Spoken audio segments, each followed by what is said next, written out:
Hermanos, como fruto de la Semana de la Biblia que hemos vivido en nuestra parroquia de los Santos Reyes, pero en sintonía con nuestra arquidiócesis de Yucatán y en atención a la invitación que nos ha hecho el Papa Francisco para dedicar el mes de septiembre a recuperar la centralidad de la palabra de Dios en nuestra vida, tanto personal como comunitaria, iniciamos esta serie de temas que tienen la finalidad de proporcionarnos elementos para una mejor comprensión de la palabra de Dios. Cada día martes tendremos una breve cápsula con temas introductorios a lo que sería el estudio de la Biblia. Y me gustaría comenzar con un dato que tiene que ver con nuestra propia vida cristiana, con el bautismo, que marcó nuestra pertenencia a Cristo y a la Iglesia.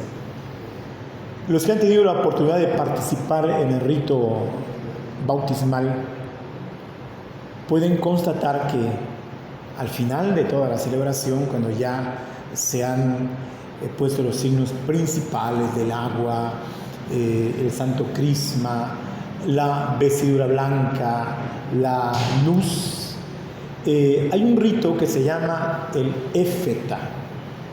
Éfeta es una palabra aramea que quiere decir ámbrete, y que hace referencia a un episodio del Evangelio cuando le llevaron a Jesús a un hombre que era sordo y tartamudo para que lo curara, y él, tocándole con los dedos los labios y los oídos, dijo éfeta, y aquella persona empezó a escuchar y hablar con claridad. En el bautismo, este rito significa que todo bautizado ha recibido la capacidad de escuchar la palabra de Dios y de profesar la fe. Obviamente, en el caso de los niños, eso será a su debido tiempo, pero allí está la semilla. Y yo quiero comenzar esa serie de temas breves precisamente para plantearnos esta cuestión. Si el hombre tiene la capacidad, el bautizado tiene la capacidad de escuchar la palabra del Señor, ¿de qué manera nos habla Dios? ¿Dónde escuchamos esa palabra suya? Y quiero responder a la pregunta leyendo textualmente 2 versículos de la carta a los Hebreos en su capítulo 1. Dice así: muchas veces y de muchos modos habló Dios en el pasado a nuestros padres por medio de los profetas. En estos últimos tiempos nos ha hablado por medio del Hijo. Esta es la cuestión. Dios habla y lo ha hecho de muchas maneras, pero hay un proceso, diríamos nosotros, ascendente en la comunicación que Dios ha establecido con los hombres. Proceso que llega a su máxima expresión cuando la palabra eterna que es Jesús se hace hombre. El Verbo se hizo carne y habitó entre nosotros. Es decir, cuando Jesús de Nazaret habla, es Dios quien nos habla, es la máxima comunicación.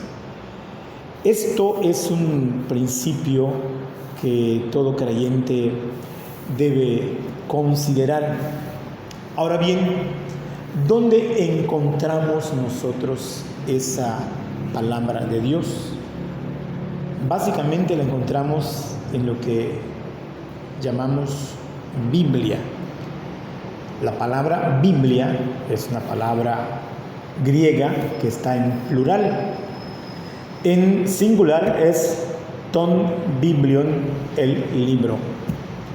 En plural es ta biblia, es una palabra neutra. los libros en español, un conjunto de escritos.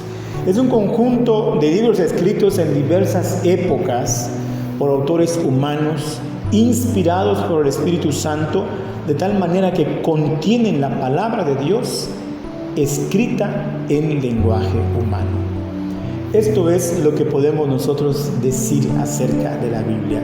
Incluso podemos finalizar esta primera cápsula introductoria diciendo: ¿qué es la Biblia? Y respondemos: la Biblia es la palabra de Dios escrita en lenguaje humano. En las siguientes cápsulas vamos a ver las implicaciones de que podamos tener acceso a un libro que es escrito con lenguaje humano, pero que nos está comunicando la palabra de Dios.